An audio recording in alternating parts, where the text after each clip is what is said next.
A gravadora Paz no Vale apresenta o pastor e conferencista internacional Abílio Santana, pregando a mensagem da Palavra de Deus. 1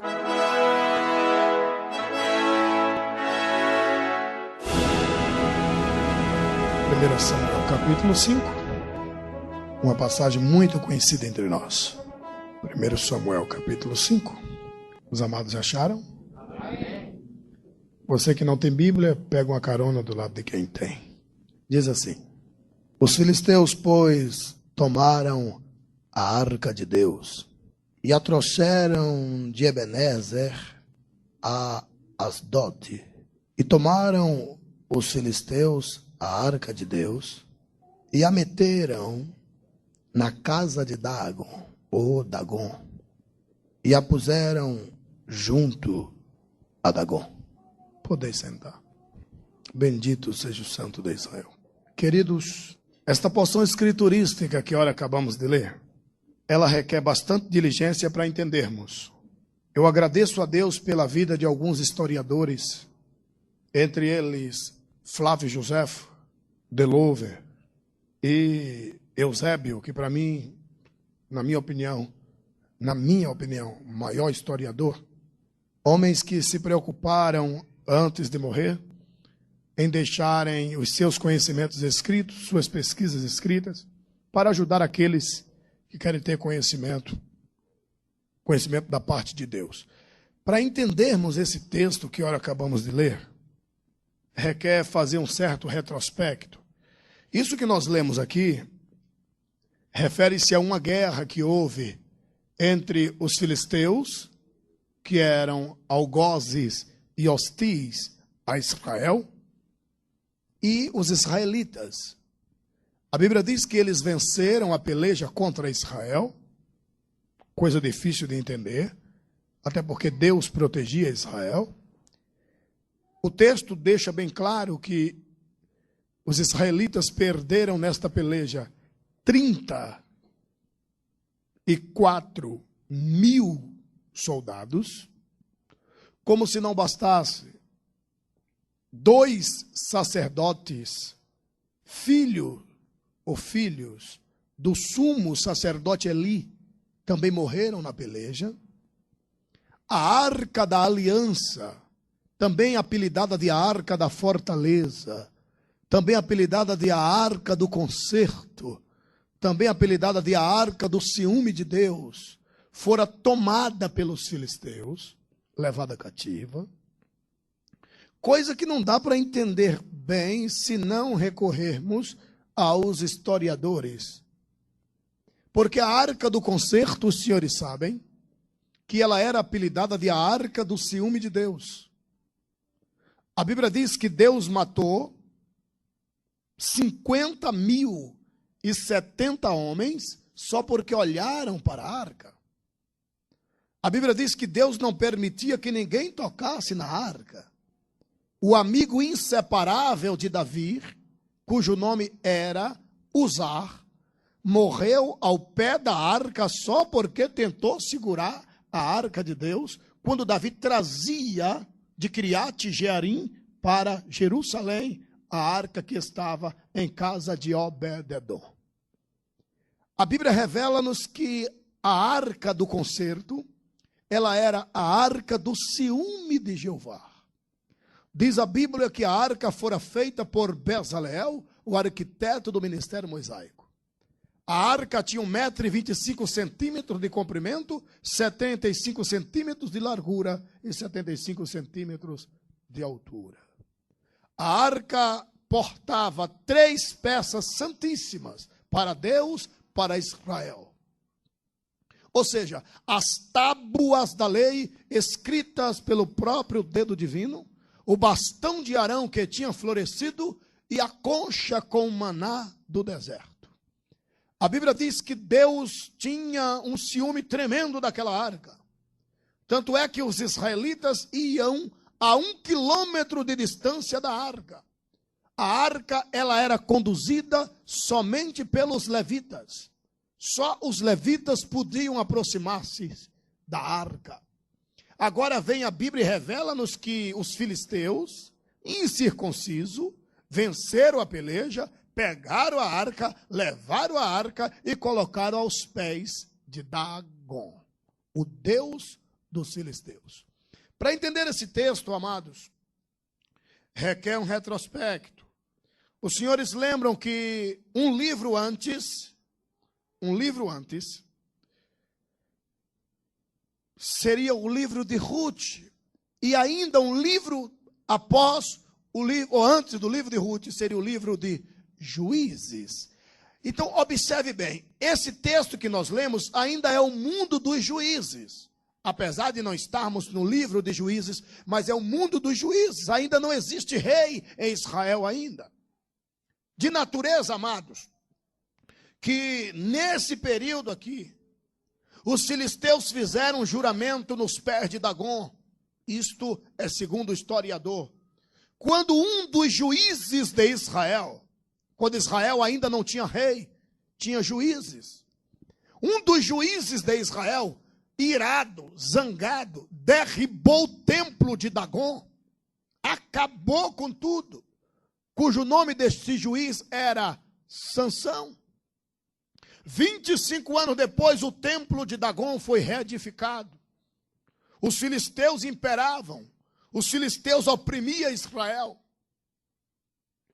Na reinauguração do templo de Dagon, os sacerdotes de Dagon cortavam seus corpos e faziam juramento diante de Dagon. E dizia: mais cedo ou mais tarde vamos vingar o que o juiz de Jeová fizera ao teu templo. Reedificamos o teu templo, hoje é a festa da reinauguração. Pois mais cedo ou mais tarde, Dagon, vamos trazer o teu adversário, o teu inimigo, Jeová, e vamos colocar nos teus pés. Isso foi um juramento que eles fizeram. Pois então escute aqui.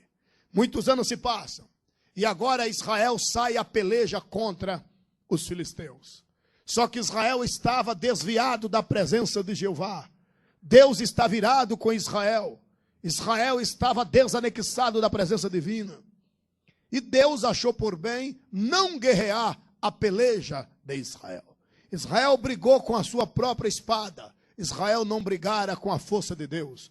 A Bíblia diz que tombara 4.000 israelitas na espada dos filisteus. Eles gritaram: por que estamos perdendo? Um deles grita: é porque nós não estamos com a presença de Deus aqui, ou seja, a arca do concerto não está na peleja. Mas que depressa mandou que a arca viesse até a Ebenezer, aonde eles estavam guerreando. De natureza, queridos, que quando a arca chegou, os israelitas se alegraram, gritaram de alegria, dizendo: agora vocês vão ver, filisteus, a arca chegou. A arca fala-nos da santíssima presença de Deus. A Bíblia diz que aonde a arca estivesse, Deus também estava. Diz a Bíblia: levantando a arca, Deus levantava com ela. Agachando a arca, Deus agachava com ela. A arca fala-nos da presença divina. De natureza, queridos, que a arca chega a Ebenezer, a eira de Ebenezer, aonde estavam os israelitas acampados. Eles choram a morte dos 4.000 que morreram, mas agora dizem: vamos vingar os nossos 4.000 irmãos que tombaram na espada dos filisteus. Amados, melhor seria que a arca não tivesse chegado. Sabeis por quê? Porque antes da arca morreram 4.000 israelitas. Após a arca chegar, a Bíblia diz que morreu 30.000 israelitas. Deus está virado. Deus estava na guerra? Estava, mas cruzou os braços e não guerreou a favor de Israel. Muito pelo contrário, porque Deus estava zangado com a nação israelita. Os filisteus pegaram a arca e levaram a arca cativa. Colocaram a arca dentro do templo de Dagon. Mas espera aí, pastor, Deus não matava, Deus não fazia, acontecia, não matou o amigo de Davi, Uzá, não matou 50.070 homens só porque olhou para a arca. Amados, permissividade de Deus. Tem hora que Deus permite algumas coisas para nos dar lições futuras. Primeiro, Deus gosta de complicar se você não sabe. O maior complicador na minha ótica de enxergar chama-se Jeová. Ele complica, descomplica e depois explica por que complicou. Deus é complicador. Você entendeu a palavra? Amém. Se não entendeu, amém também. Entendendo ou não, levante a mão e glorifique ao Senhor. Tá bom? Pois é. Eu não dou glória só quando entendo. Porque tem hora que eu não entendo. Mas mesmo assim, eu glorifico. Você entende o plano da salvação? Quem entende? Quem é o bom? Você entende plano de salvação? Quem é o bom? Quando eu ligo para tu, para o teu celular, sem fio, sem nada, tu vai me dizer que tu entende como é que minha voz chega lá? Não diga que entende, você está mentindo. Mas aceita, está escutando, pronto. Assim é o plano, assim é Deus, eu vou entender Deus. Assim é algumas mensagens que eu escuto, que é hora que eu não entendo, mas é Deus ou da glória, mesmo sem entender. Tem gente que Deus só glorifico se porventura eu sentir. Não, meu irmão, Jesus é tão bom que eu glorifico até sem sentir, meu irmão, tá bom? Tá bom? Pois é, como eu vinha dizendo. E Deus permite, complicou. A arca é levada cativa. O templo de Dagon é aberto. Os filisteus gritam: Dagon, olha o teu inimigo nos teus pés. E colocaram a arca do concerto nos pés da estátua. Escuta isso. Aos pés da estátua, lá está a arca do concerto, a saber, Jeová. E os filisteus achavam que Dagon era maior que Jeová. Os filisteus achavam que o Deus deles era maior que o Deus de Israel. Eles achavam que a arca era de fato Jeová. Quando na realidade não. A arca só representava Jeová. Mas eles achavam que ali estava Jeová. Resumindo, a Bíblia diz que isso aconteceu na hora crepuscular. Subtende-se 5h30, 6 horas da tarde, quando não é horário de verão, né, meu irmão? Porque 7 horas não tem crepúsculo nenhum aí fora. Aqui em São Paulo, horário de verão. Hora crepuscular, briga das trevas com o dia. Pronto. De natureza, queridos, que 6 horas, 6h30 por aí, deixaram a arca dentro do templo, trancaram o templo e largaram os dois lá, Dagon e Jeová.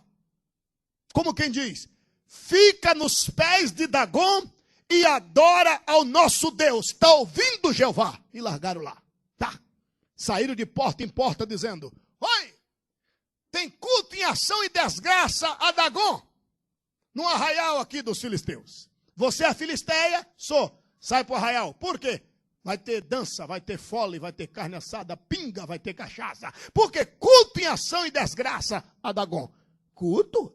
O que foi? Tu não sabe da maior? Não. Jeová está nos pés de Dagon. Sério, sério. E as filisteias se alegravam, pulavam. E teve festa a tarde toda, o final da tarde toda, a noite toda, reinteração com o início do dia. Ou seja, com a chegada das primeiras horas do dia, meia-noite, em outras palavras, do dia vindouro. E uma alegria tremenda, porque para eles era um gozo inefável. Na cabeça deles, Dagon é maior. Tá bom. E pula daqui, pula de lá e grita: viva Dagon! E eles: viva! E Dagon e Jeová estão lá, dentro do templo, sozinho. Lá no arraial dos israelitas, tristeza. A arca fala-nos da presença de Deus. Logo, Israel está sem a presença de Deus. Israel está sem soldados, o exército foi demolido. Israel está com a vergonha do despojo. Israel está com a vergonha de ter perdido uma peleja. E como se não bastasse, o sacerdote também, quando ouviu dizer que a arca foi levada cativa, o sacerdote caiu da cadeira, quebrou o pescoço e morreu. Israel agora está sem sacerdote. Israel está sem soldados e está sem a presença de Deus. Assim tem um monte de igrejas sem sacerdote, sem militantes e sem a presença do Todo-Poderoso. Voltemos agora para o arraial dos filisteus. Eles gritam: viva Dagon, lá no arraial, viva Dagon, e o fole sopra, o pandeiro apanha, carne assada, era festa em culto e ação e desgraça a Dagon. E pula daqui, pula de lá, pula daqui, pula de lá, pula daqui, viva, viva, viva Dagon, viva. Olha, Dagon tarda, mas não falha. É verdade. Olha lá, o inimigo de Dagon está nos pés de Dagon. Cumprimos a nossa palavra. E lembra quando Sansão derribou o templo? Lembro. Dagon era longânimo, estava dando um tempozinho, mas agora Jeová está nos pés de Dagon. E eles entopem a cara de pinga e pula daqui, pula de lá e dança o fole, sopra o pandeiro, apanha, entope a cara de cachaça. E viva Dagon, viva! Tá bom. 10 horas da noite, ou 22 horas para os mais chiques. E viva Dagon, viva! 23 horas, viva! 23h45, viva Dagon! 23h50, viva Dagon! 23h51, viva! 23h57, viva! 23h58, viva Dagon! 23h59, viva! 23h59, 30 segundos. Viva! E tá lá, numa alegria tremenda. Oh, glória. 23h50 e 30. Esse era o relógio, estava atrasando. Meia-noite em ponto. 0 horas. Em ponto. Quando os filisteus achavam que Dagon era o tal. Israel está de luto, está triste. A arca está nos pés de Dagon. E os filisteus gritando, viva Dagon, Dagon, você é Deus mesmo, o resto é tudo bagaço de cana, viva Dagon! E eles numa alegria tremenda achando que Dagon era Deus. Queridos, toda atenção agora é pouca. Ninguém mais se locomova para não atrapalhar o trabalho em nome de Jesus. Queridos, toda atenção agora é pouca, queridos. Escute isso aqui. Deixa pelo menos Dagon ser derrotado, depois você anda só em alegria pela derrota de Dagon, mas agora não. Escute isso aqui, amados, toda atenção agora é pouca. Meia-noite em ponto. Quando Dagon dizia na cabeça dos filisteus, Dagon era Deus. Quando os filisteus diziam que Dagon era maior que Jeová, maior que tudo e que todos, meia-noite em ponto, senhores, as terras dos filisteus começaram a tremer, literalmente. Arvoredos começam a sacudir de lá para cá, e lá vai arvoredo caindo por cima de casa, lá vai alicerce de casa sacudindo, e ele sobe, bate no chão, já cai mortos. Uma zoada assim, tipo alguém pisando no templo, e lá vai uma zoada tremenda, queridos, tipo alguém pisando no templo, tipo uma marcha de militante. Dá para entender isso? Dá para entender isso? Tipo uma marcha de militante pisando no templo, e na proporção que batia o pé, a terra tremia, uma zoada tremenda, um ruído tremendo, oriundo do templo. Escute isso, por favor, em o nome de Jesus. Em nome de Jesus. Antes que eu entre de fato no corpo do sermão, eu queria que nós estivéssemos ligadíssimos, porque com certeza, quando eu falo da derrota de Satã, o inferno se levanta, querido. Então nada pode tirar a sua atenção e nem a minha. Caso contrário, o trabalho vai ser atrapalhado, queridos. Estamos ligados com o trono da graça. Eu quero ver Dagon ser derrotado nesta noite, em nome de Jesus de Nazaré. Glória a Deus. Vamos vigiar, queridos. Profissionalismo, nada. Espiritualismo, tudo. De natureza, amados. De natureza, queridos. Que meia-noite em ponto, as terras dos filisteus começam a tremer literalmente. Literalmente. E eles não sabem que zoada era aquela. A zoada vem do templo. Sabe o que é que eles disseram? Dagon levantou o pé e está esmagando Jeová. E lá vai aquela ruma de ébrio. E vai vir o que é que aconteceu. Senhores, isto aconteceu meia-noite. 0 hora. Sabeis por que aconteceu meia-noite? Sabeis por que isto aconteceu às 0 hora? Para Deus demolir e destruir o que Satanás tem propagado nos 4 cantos da terra. O diabo tem propagado que meia-noite é a hora dele. É sério. Eu estava ouvindo um pregador que eu admiro diante dos céus. Eu gosto desse cabra de graça. Para mim, um dos maiores pregadores que o Brasil já teve e perdura até hoje como um grande pregador. Eu admiro, gosto de ouvi-lo. E ele pregou. Depois ele disse, só tem um detalhe, amados. Meia-noite é hora de Satanás. Meia-noite é hora do diabo receber oferenda na encruzilhada. Meia-noite é hora do cão trabalhar. Meia-noite é hora disso. Meia-noite é hora daquilo. Meia-noite é hora do vinegre. Meia-noite é hora de superstição. Meia-noite é hora de Satã. Quando chegamos no hotel, eu disse, amado, gostei do sermão agora. Meia-noite não é do cão, não? Como não, querido? Meia-noite é hora do dia. Que conversa? O diabo nem relógio tem. Como é que ele vai ter meia-noite? Conversa.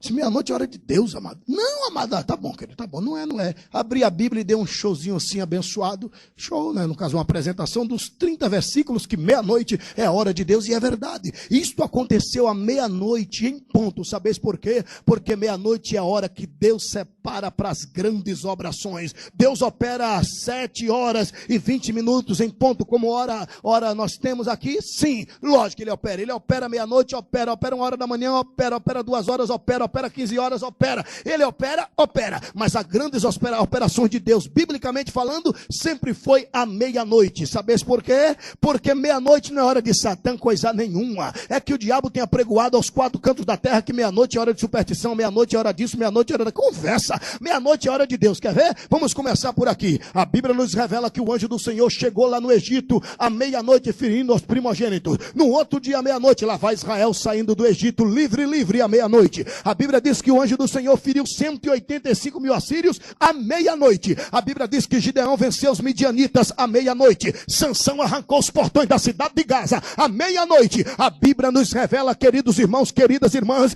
diz a carta magna, a bússola divina, palavra dita nos céus, crida na terra, temida e respeitada no inferno, que à meia-noite Paulo pregava numa vigília e Eutico caiu da janela à meia-noite. Pedro foi solto da cadeia à meia-noite. Paulo e Silas estavam no cárcere e à meia-noite o cárcere sacudiu. A Bíblia diz que eram 10 virgens, 5 loucas e 5 prudentes. À meia-noite ouviu-se o alarido: saí ao encontro porque está chegando o esposo. A Bíblia nos revela ainda que à meia-noite em ponto nasceu aquele que haveria de esmagar a cabeça de Satanás. Glória a Deus. Tem palmas sobrando aí? Solta!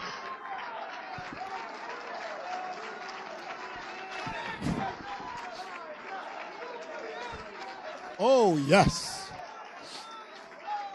E à meia-noite em ponto, 0 hora. Meia-noite em ponto, 0 hora. As terras de Dagon começam a tremer, arvoredo caindo por cima de casa, e tipo assim, bam, bam, bam, bam. A zoada vinha do templo, eles disseram: Dagon levantou o pé e esmagou. Primeiro que não tinha como, que quem entende de história sabe que Dagon não tinha pé. Era um bicho feio, tá? Com um rabo assim, tipo rabo de peixe, a estátua, tipo rabo de peixe. Onde é que achou o pé aquele trem? Tá? 12 metros e um palmo de quebra, aquela coisa horrível lá em cima, uma cara monstruosa, sobre um pedestal de 7 metros, de natureza, queridos, que eles achavam: Dagon está esmagando Jeová, e correram para lá. Quando abriram o templo, colé, Dagon levantou o pé, coisa nenhuma. Sabe o que é que minha Bíblia, vossa Bíblia diz? Que o Senhor Jeová fez a estátua de Dagon descer do pedestal, curvar-se todinho, abaixar a cabeça diante da arca e adorar a arca do concerto. Louvado seja o Deus que fez os céus e a terra. Bendito seja Deus. Aleluia. Que temos aqui um duelo entre Dagon e Jeová. Seja sabido de Satanás, seja sabido dos demônios do inferno, seja sabido de tudo e de todos, maior que o Deus desta igreja nunca existiu e jamais existirá. Louvado seja Deus. Ai, irmão, bate palma em nome de Jesus. Glória a Deus. Aleluia.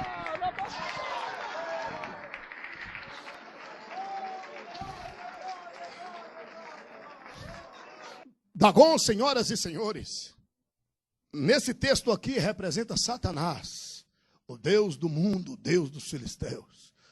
E há um duelo tremendo. O diabo tenta botar na cabeça humana que ele é maior que Deus, que ele é maior que... Bom, o diabo sabe que não é, mas ele tenta enganar a cefálica massa humana, que é fácil ser enganada. É sério. Não é muito difícil enganar o ser humano, como também não é muito difícil você convencê-lo que ou da verdade ou da mentira. De natureza, queridos, que esse texto aqui deixa bem claro do duelo entre Dagon e Jeová. E todos que se meteram, desculpa a expressão rurícola, todos que se meteram a besta com Jeová, se deram mal. Todos. Ele é Jeová nos céus, na terra, no inferno. Ele é Jeová em tudo quanto é lugar. Ele é Jeová. Onde ele chegar, ele é Jeová. Está entendendo? Catuca teu irmão e diz: isso aqui é Deus, vai. Certo dia eu disse: Deus, Todo-Poderoso, Majestade Santa, por que o Senhor mandou 10 pragas sobre o Egito? Aí a história nos diz que o Egito adorava 10 deuses. Os 2 últimos eram os piores. Eles tinham o faraó como Deus e cada um na sua cabeça era um próprio Deus, porque o faraó apregoava isso. Tinha uma mania de achar que quando morresse virava mais um Deus. E Deus manda 10 pragas, cada uma desafiando. E após o desafio, derrotando o Deus desafiado. Por isso ele mandara 10 pragas. Todos conhecem a história. A primeira praga foi sobre o rio Nilo. Ele está desafiando e derrotando a deusa Íris e Osíris. Depois Deus acha por bem mandar a praga das rãs. Era rã para tudo quanto é lado. Estava desafiando e semelhantemente derrotando o Deus Ata. Depois a praga dos piolhos. Moisés, pega um pouco de punhado de terra, joga para cima. Jogou. Ele estava desafiando e derrotando o Deus Fed, protetor da terra egípcia, na cabeça deles. Irmão, não sobrou ninguém. Sabe aquelas egípcias, tudo bonitinha, tudo piolenta, tudo piolenta. Lêndia pura. A rainha não podia nem botar moral. Chegava cheio de gás com água assim, quando sacudia os piolhos. Oh, tudo piolenta, tudo. Quem vendesse Deltacid, Deterfon, ia ganhar dinheiro a rodo. Do país todo, não era um, o país todinho. Tudo piolhento. Não tinha uma mulher para botar moral. A mais chique assim, as unhas ajeitadinhas, dava cabelo, tudo, as lêndias chegavam assim, tudo branco, lêndia pura. Pois isso é bíblico. Né? Deus manda logo a praga sobre o chamado Deus da terra, Deus Fed. Depois ele manda a praga das moscas, desafiando e derrotando o Deus escarabino. E a praga sobre os animais, todos conhecem a história, o Deus Apis, protetor dos animais, foi desafiado e semelhantemente derrotado. E a deusa Xó, chamada de a protetora da atmosfera. E Deus manda saraivada, 45 quilos cada pingo, imagine. Chuva de pedras, 45 quilos a média, saraiva. Deus estava desafiando e semelhantemente derrotando a deusa Xó. E Deus achou por bem derrotar também, né, o Deus chamado protetor da plantação egípcia. Manda praga sobre todas as plantações, que era o Deus Sedequias, protetor das plantações que estava sendo derrotado. E resumindo, Deus achou por bem dizer ao sol, que mostrar para os egípcios que o sol era uma candeia diurna que ele fez, e não o Deus Ra, como os egípcios acreditavam. O sol é o Deus Ra, isso é um Deus. E Deus queria provar para os egípcios que o sol não era Deus coisa nenhuma, que o sol estava ao comando de Deus, que foi Deus quem disse: haja luz durante o dia e luz durante a noite, candeia diurna e candeia noturna, enfim. E posteriormente ele manda úlcera sobre todos os homens, porque eles achavam que eles eram Deus. E depois ele vai na casa de Faraó e ordena que o filho de Faraó morra, para provar que Faraó não era Deus coisa nenhuma, porque se Faraó dissesse te mata, eles se matavam. Se Faraó dizia vamos, eles iam. Faraó para eles era um Deus. Todos os 10 deuses egípcios tombaram diante do Deus de Abraão.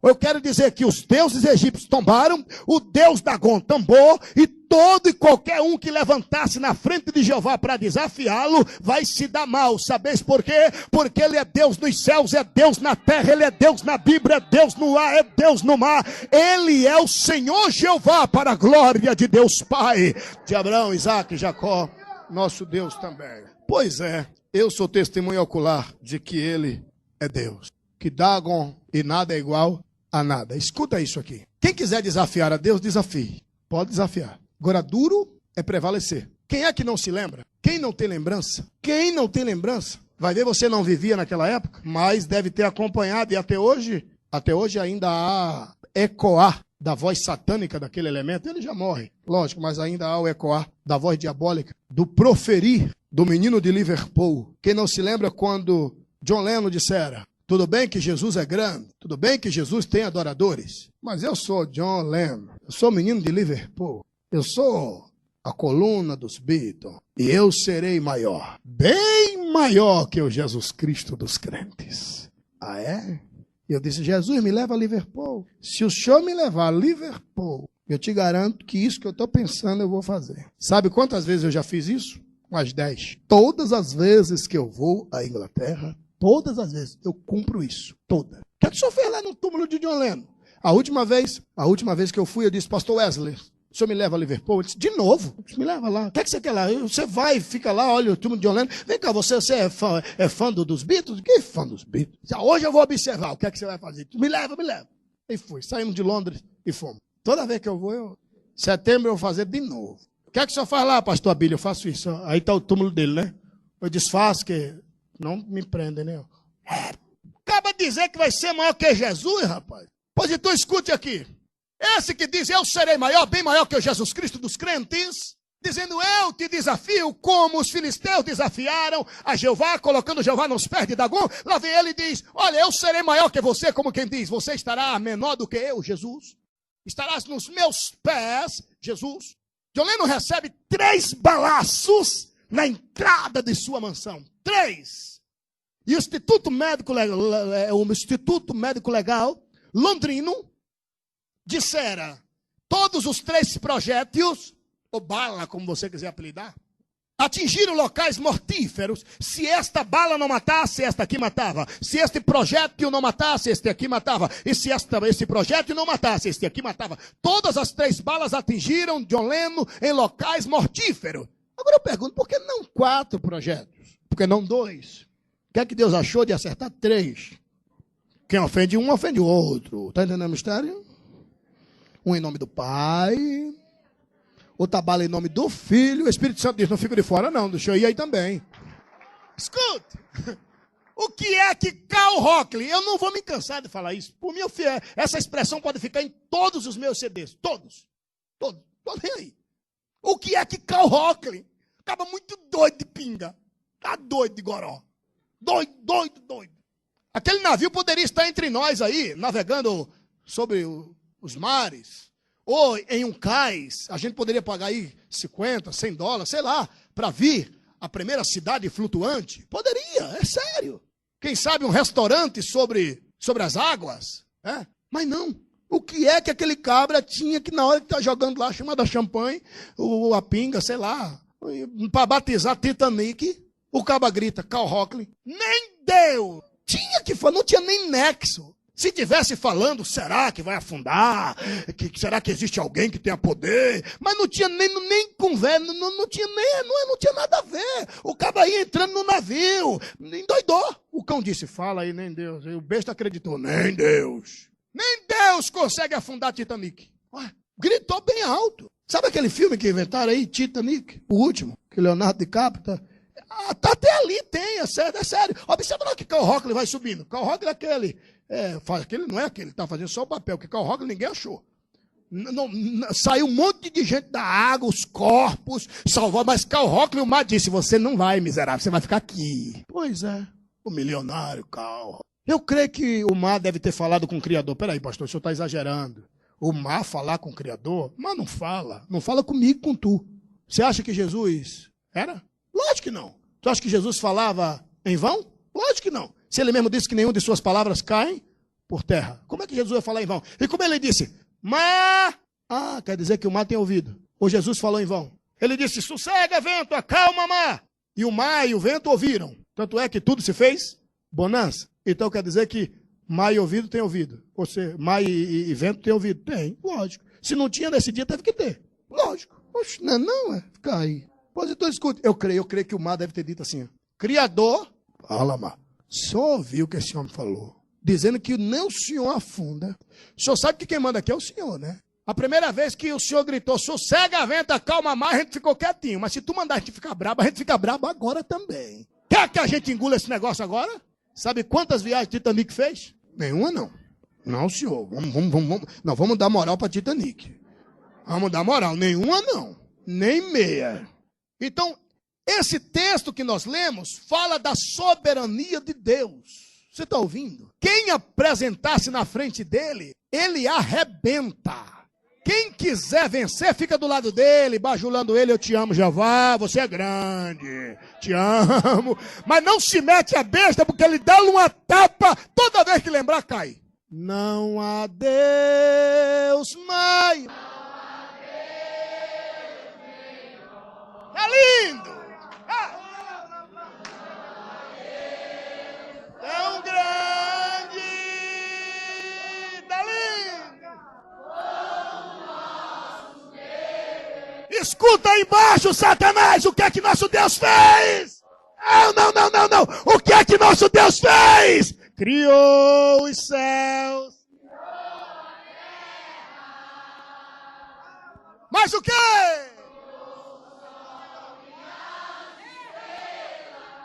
Tudo Ele fez. Tudo criou. Tudo formou. Então o cão, não sobrou nada pro cão. Vai! Aleluia! Canta crente.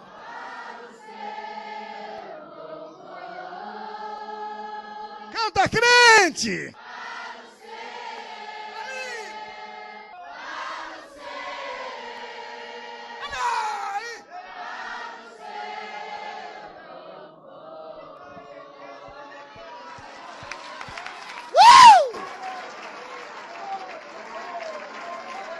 Aplaude mais, aplaude mais!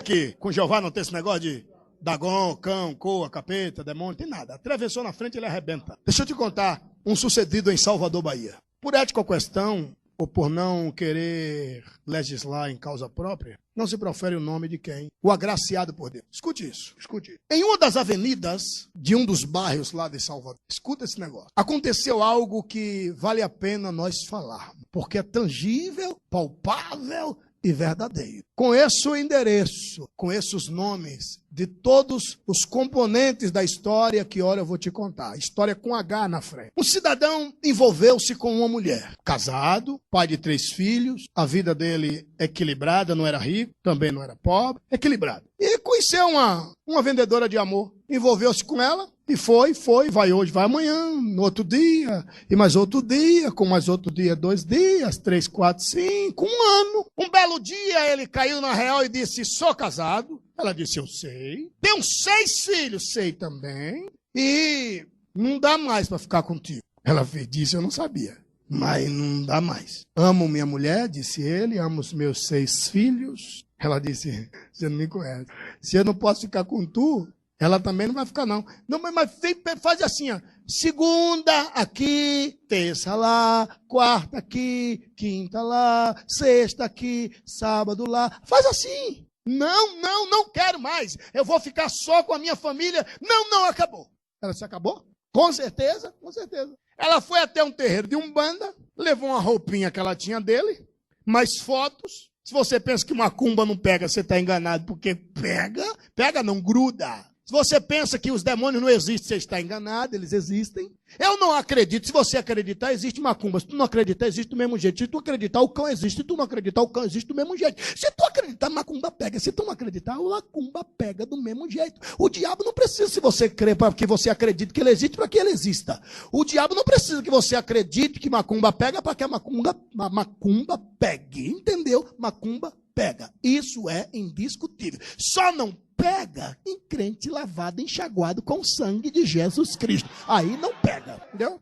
Mas com isso não quer dizer que o diabo não jogue a pedra. Não quer dizer que o diabo não jogue a macumba. Joga, mas não pega, tá entendendo? Não pega, porque na nossa frente tem escudo e broquel. O diabo vai jogando, Jesus vai para lá. Aqui não toca não, vai para lá. Opa, protegido pelo sangue do Cordeiro de Deus. Tem anjo protetor. Oh, bendito seja o Deus que fez os céus e a terra. Mas que macumba pega? Pega. Pois bem, mandou uma macumba daquela saraivada e o cabra ficou terrivelmente endemoniado. Terrivelmente endemoniado. Tinha hora que ele estava dentro de casa assim, dava um ataque assim, perdia o sentido e começava a quebrar tudo dentro de casa. Tudo! Depois que o diabo saía, ele dizia, o que foi isso? Meu Deus, o que foi isso? Quem quebrou isso aqui? Porque a pessoa, quando está endemoniada, perde o sentido. Quando a pessoa está endemoniada, perde totalmente, não sabe de nada. O mundo aí fora não sabe disso. Algumas vezes acontece crime e a pessoa depois diz, não fui eu não sei, de verdade, não sabe mesmo não, coitado. Sério. Ah, isso é descaração? Não, demônio mesmo. Sério. Lá fora eles não vão entender isso nunca. Algumas vezes alguém te ofende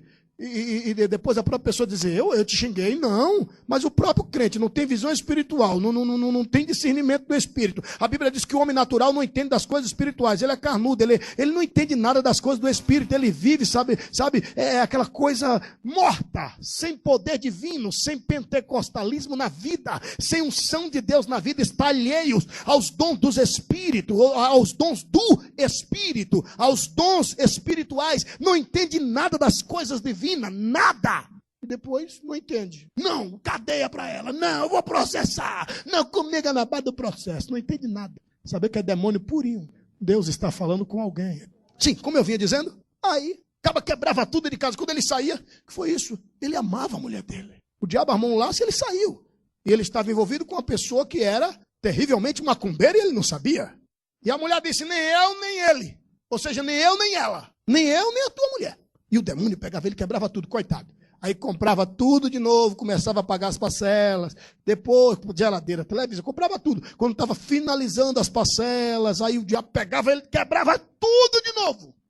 Coitada, fez de tudo para ver se tinha jeito. E nada. 7 anos, escute isso aqui. Ei, 7 anos oprimido pelos demônios. Eu estou dizendo que Jesus é maior que os demônios. Você acredita nisso? Diga amém. Eu estou dizendo que um é maior que os demônios, é maior que todos os capetas do inferno. Quer que eu te diga mais? Quer que eu te diga mais? Todos os demônios do inferno, tudo junto, com Lucifer na frente, todos eles juntos, não é um triz do poder do nosso Deus bendito, seja o Deus que fez os céus e a terra. Aleluia! Pois bem, escuta isso. Aí, 7 anos oprimido. Amados, tinha uma vizinha que gostava muito da esposa deste Senhor da nossa história. Gostava muito. E quando o demônio pegava, ela chorava junto com a vizinha. Ela ia lá correndo pegar os filhos, sabe? Pegar os filhos. O mais velho tinha cerca de 15, 16 anos. 6 filhos. Aí pegava assim, levava para casa vizinha. E ele começava a quebrar tudo. Dava para salvar alguma coisa, tipo uma radiola ou televisão. Ia salvando o que dava, porque ele saía demolindo. Espírito demolidor. E queria matar, um dia quase mata uma das crianças. E tomaram a tora assim. Começou a gritar, 7 anos, fechado. Hoje eu levo ele comigo. Desse jeito. E começou a bradar. Recebi oferendas para matá-lo, oprimi-lo por 7 anos. E hoje é o dia dele. E ele estava lá no quintal, mordendo arvoredo. Já tinha quebrado tudo dentro de casa. A rua abarrotada de gente. E ela chorando na casa da vizinha. E o demônio batendo no peito. Lucifer, Lucifer, sou o chefe, Lucifer. Aí a vizinha disse, mulher, como eu queria te ajudar. Escuta isso. Como eu queria te ajudar. Eu tive uma ideia. Diz que aqui no bairro, o bairro da Liberdade, lá de Salvador, diz que aqui no bairro tem um padre, que ele é do movimento carismático. Diz que ele ora pelos doentes. Diz que ele expulsa os espíritos. Quem sabe ele vem aqui. Eu queria te ajudar. Isso a vizinha, falando com a mulher do homem que estava na casa dela, e a casa deserta, tudo quebrado. E todo mundo ouvindo os gritos dele, aquela coisa terrível. Comendo vidro lá no fundo do quintal. Disse, como eu queria te ajudar. Ela disse, tem jeito não, aquele padre tem jeito não. Um dia eu fui disfarçando, levei ele, que me falaram, tem mais ou menos 1 ano, fulana. Levei assim, como quem não quer nada, entrei na igreja, e disse, vamos entrar aqui. E eu já tinha conversado com esse padre, o padre disse, traz ele como quem não quer nada. E quando eu cheguei lá, minha filha, o bicho pegou ele quebrou o padre todinho no pau, minha filha. Ele quebrou batistério, quebrou banco de igreja. Minha filha, tem jeito não. Ela disse, tá, tem uma mãe de santo na avenida tal, isso é a vizinha. Vamos arranjar um jeito dela vir aqui, que ela vai incensar a casa. Eu falei, o quê? Que tu imaginar eu já fiz. Eu fui lá, levei a roupa dele, a foto. O caboclo pegou lá a mãe de santo e disse, tem jeito não. Porque espírito menor não expulsa o maior. O que está nele é maior que o que está aqui. Expulsa não. Aí a vizinha disse, mas mulher, como eu queria te ajudar, mulher, meu Deus, o que é que eu faço para te ajudar? Não, mas deve haver uma saída, não, tem que haver um jeito, o teu sofrimento é demais. Mulher, eu moro aqui do teu lado aqui, a vizinha tinha mais ou menos 3, 4 anos que morava ali, e disse, quando eu cheguei, você já morava aqui, e não dá 7, 8 meses, esse espírito pega ele, quebra tudo dentro de casa, como eu queria te ajudar. Sabe aquela pessoa que quer ajudar, mas não sabe como? De repente ela olhou para ela assim, disse, mulher, como que eu não lembrei disso antes? Te alegra, mulher, porque a solução chegou. Ela fez, como, aonde? Que solução? Fica tranquila. Eu ouvi dizer que os crentes falam a palavra mágica, que é falar os espíritos, demônios saem na mesma hora.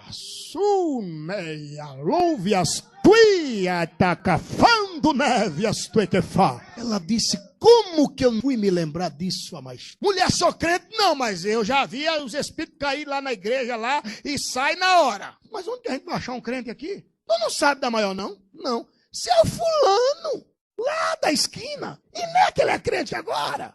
É nada. É, seu fulano que tomava pinga, mas ele é crente. É. Vamos lá, vamos. Ciclana, sim, manhã, toma conta dos filhos de dona Ciclana que eu tô indo aqui. As duas saiu correndo, foi lá para a esquina da avenida, bater na porta do novo convertido. Escuta. Quem é? Sou eu, seu fulano. Quem é? Sou eu, já vai. Coisa de baiano. Aí esperou, coitado, uns 15 minutos, bateu de novo. Se tu quer arrombar, arromba logo. Homem, não já disse que já vou. A mulher desesperada, o marido quebrando tudo, comendo vidro. Ele abriu a porta, acendeu a luz, abriu a porta. Já sabe o que ele estava fazendo? Ô, glória. Ô, glória. Quem é? Esse negócio de quem está com o olho fechado muito tempo, quando recebe o clarão no rosto assim. Pois não. Sabe o que ele estava fazendo? Orando. Pois não. É o quê, hein? É o quê? É, seu fulano, que eu ouvi dizer que o senhor é crente, é? Não cria, ele fez. Pela graça de Jesus. O senhor é crente, até o tutano. Foi assim mesmo que ele falou. Ele disse, pela graça de Jesus. Fez, seu fulano, é que o senhor sabe que meu marido tem aquele espírito que você dá pro senhor ir lá? Diz que eu ouvi dizer que os crentes falam uma palavra mágica. É? Ele fez, E o senhor tem quanto tempo de crente? Ele disse, eu tenho 15 dias. Quanto? 15 dias. Então não sabem a palavra mágica ainda não. Ele fez, oxe, é a primeira coisa que a gente aprende quando chega na igreja. E dá pro senhor ir lá? Dá. Sério? Sério. Vamos? Ele fez, vamos. De repente ele disse, vamos fazer um negócio bom para nós três. Vocês duas podem ir na frente, que eu vou atrás. Vamos agora, não pode ir que eu me arrumar. Vamos, o senhor está arrumado? Pode ir. Aí as duas foram, curvaram. Quando sumiram na curva, trancou a porta. Morava sozinho. Dobrou os joelhos e disse, Jesus, eu disse que ia, foi? Agora é que saiu sem querer. Jesus, o senhor não... Para o senhor digo, coisa de novo convertido. Você sabe que novo convertido ora assim mesmo. Ele disse, Jesus, para o senhor digo, olha, esse cabra que está quebrando tudo lá, endemoniado lá, o cabra ficou de pé e disse, Jesus, o corpo dele. Ficou de pé e mostrou para Jesus, ele é muito forte. E em oração ele disse, Jesus, uma vez ele caiu endemoniado num barzinho, em tal lugar assim, e estava ele, eu, dizendo o rapaz na oração, e mais 6 pessoas. Jesus, ele quebrou todos 7 num pau. Tentamos segurar ele, ele quebrou todinho. Ele disse, teu servo tomou um porrete por cima da cara. E foi teu servo e mais 6. Eu sozinho eu disse que ia, mas por senhor eu digo, vou lá não. Vou não. É que eu falei saindo assim, Jesus. Vamos fazer um negócio. O pastor fulano de tal disse que o senhor vai na frente dos crentes. Então fazer um negócio. O senhor vai e eu fico aqui orando pelo senhor. Coisa de novo convertido. Toda atenção agora é pouca. Escuta esse mistério. Resumindo. Escuta esse mistério. Resumindo. Aí, ele ouviu uma voz bradar que dizia, covarde! Levanta-te dos joelhos e sai. Quem vai é você. Entendeu que era Deus. E disse, então vamos fazer um negócio. O senhor vai na frente que eu vou atrás. A voz disse, sai, porque eu, o Senhor teu Deus, já estou na tua frente. Ele abriu a porta e a zoada saiu. As duas chegaram dizendo, está vendo um crente aí? O crente vai expulsar, irmão, mas saiu gente para a rua para ver, vai ver agora, vai ver duelo. Quem vai ganhar? O servo de Deus ou o servo do cão? Quem vai ganhar? Jesus ou Satanás? O crente ou o endemoniado? Quem ganha? A rua abarrotada. E começou, lá vem um crente, lá vem um crente, lá vem um crente. Ele aí saiu todo sem graça, meio fulo. Fulo para a gente é com vergonha. Saiu meio fulo. E vai andando devagarzinho. E ele mesmo conta hoje, que ele andava bem devagar. E falava assim, alguém chamou? Porque na cabeça dele, Jesus disse que está na frente, eu paro. Jesus continua andando, quando eu chego lá, Jesus já está lá. Coisa de novo convertido e fé. Fé. E lá vai ele. Lá vai ele. Quando ele foi chegando, os irmãos, aleluia, os pecadores, aleluia, irmão. Vamos ver o que é que dá, coitado. Ele magrelo, Tiaguinho. Os cabas gritaram, sério, gritaram. Coitadinho, vai apanhar pior que pandeiro no samba. E a multidão do lado de fora, ele vai, dá licença, dá licença, dá licença, dá licença. Quando ele foi chegando na porta da entrada, ouvia-se os gritos lá no fundo do quintal. Aí o endemoniado gritou, ele ainda no meio da rua, bem distante. Ele ouviu os gritos lá no fundo do quintal. E os gritos do endemoniado eram, eu vou sair! E alguém de lá da rua perguntou, por que você vai sair? Eu vou sair porque o homem das mãos furadas já chegou! Eu vou sair! Cheia, maço! Bate! Aleluia! Anda, vaso! Quando ele ouviu isso, ele deu uma carreira para Reino da Bahia correr. Ele deu uma carreira, invadiu a casa, chegou lá, procurou Jesus, não viu. Só que o endemoniado, aquele brutamonte, aquela massa muscular, aquela coisa humana, estava lá no cantinho, todo mofino, todo. O irmãozinho encostou assim e fez, sai ou não sai? O irmãozinho sem experiência, Adinho fez, então sai! Sai ou não sai? Endemoniado sacudia a cabeça dizendo que ia sair. E o irmãozinho novo convertido, então sai! E o demoniado sacudia a cabeça dizendo que ia sair. Aí vai gente entrando atrás. A mulher do endemoniado chegou pro irmãozinho e fez, irmão, e a palavra mágica? Ele, é isso, né? Botou o dedo assim na cabeça. Em nome de Jesus.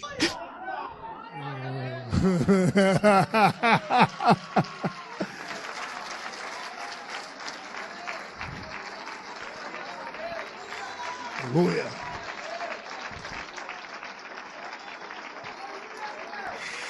Em alto e bom som para Satanás ouvir lá embaixo. Jeová é maior que Dagon. Mas em alto e bom som. Jeová é maior que Dagon. Dá para externar com muita segurança? Primo católico, entra na festa também, vai. Crente frio, entra na festa também, vai. Lá. Jeová é maior que Dagon. Para tremer o chão da praça. Jeová é maior que Dagon. Vamos lá? Paulistas de Deus. Vamos lá? Vamos lá? Abençoados. Paulistas e paulistanos. Lá. Jeová é maior que Dagon. Quem nasce diadema é o quê? Diademense. Diademense. Bem alto, bem alto, bem alto. Bem alto, mas todo você do A, B, C, D. Ok? Ok? Jeová é maior que Dagon. Vamos lá? 1, 2, 3. Aleluia! Eu vou finalizar agora para não ser enfadonho aos amados. Mas eu não posso me esquecer. Amados, se o Senhor Jeová é Deus, levante a mão e glorifique a Ele. Louvado seja o Deus de Abraão, Isaac e Jacó, nosso Deus também. Tem anjo protetor. Oh, bendito seja o Deus que fez os céus e a terra. Aleluia, aleluia, aleluia, aleluia, aleluia.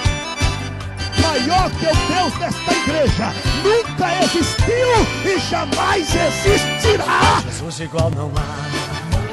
Igual Jesus, igual não há. O homem das mãos furadas já chegou. O seu nome é poderoso, nele posso confiar. Eu não sou contra você crer em outro Deus, mas um conselho amigo agora quero te dar. Quando em perigo, não adianta chamar Jorge, nem também a Padre Cício, que eles não vão te ajudar. Se chama Buda, tu vai ficar esperando, porque o bicho tá gordo, não pode se levantar. Allan Kardec, Maomé e Aparecida, todos eles já morreram, não podem te ajudar. O verdadeiro santo se chama Jesus, e a esse santo quando eu clamo a vitória vem me dar. Igual Jesus, igual não há. Igual Jesus, igual não há. Ele é maravilhoso, o seu nome é poderoso, nele posso confiar. Não adianta pedir a Santa Maria, sendo bom fim, porque ruim vai ser teu fim. Nem a Iemanjá, São Cosme e Damião, todos são santos de barro, não tem nada pra te dar. Não adianta tu chamar por Pai de Santo, o verdadeiro santo é Jesus de Nazaré. Não tem macumba, nem feitiço, nem despacho, nem magia que consiga esse santo derrubar. Quando ele fala, todos os demônios se calam, o inferno fecha as portas, esse santo eu vou clamar. Igual Jesus, igual não há. Igual Jesus, igual não há. Ele é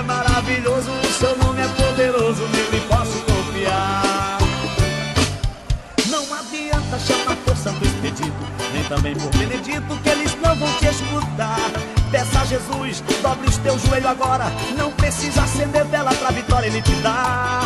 Santa Luzia, se você clamar por ela, mesmo fazendo promessa, ela não faz tu enxergar. Mas com Jesus o negócio é diferente. Dá uma cuspida nos teus olhos e faz você enxergar. Quando enxerga, vê que o santo de barro que eu citei nessa canção não faz nada pra te ajudar.